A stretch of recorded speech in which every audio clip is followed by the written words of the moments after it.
Nós vamos gravar a dona Dilma no banheiro. Momento Eduardo Elísio. Qual o seu nome? Dilma. Dilma. Vou apresentá-la no banheiro. Me siga. Danilo, corre. A casa tá queimando. Eu fui lá acudir a casa. Foi acudir. Dona Dilma. Dona Dilma.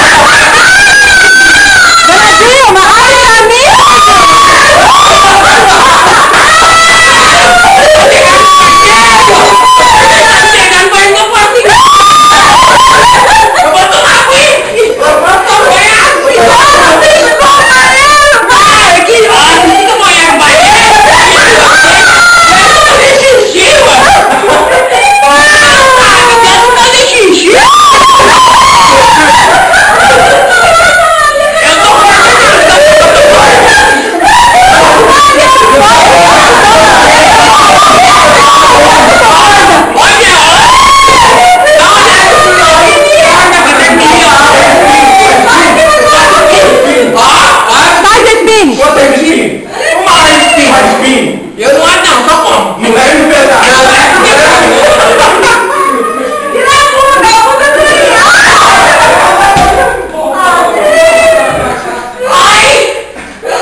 Peguei a massa e perde medida. É, tá com bucho, tá com bucho, não mais, tá com bucho.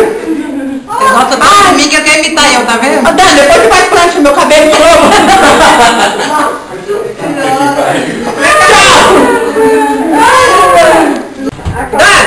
Dani, cadê minha roupa de academia, Dani?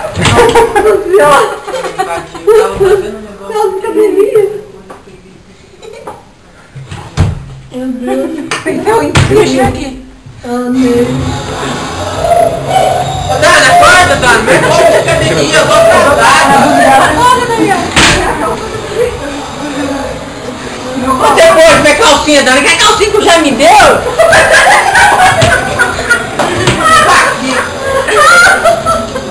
Nossa, que bagunça, Daniel. Você não arruma meu guarda-roupa?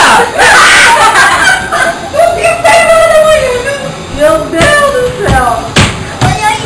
Fica assim, e não para! Não dou conta! Eu não dou conta disso! O que eu faço? Eu não dou conta do trem desse! Eu não dou conta dessa mulher! Eu não dou conta! Pergunta se é milagre! Tchau! Ai, meu Deus! Não pode vir! Isso aqui porque ela não tá gorda, fiquei igualzinha! Ah, não vi fazendo pequena! Nossa! Nossa! Muito aí! Meu Deus! Eu tô gorda! Chega! Normalmente limpa o aspirador!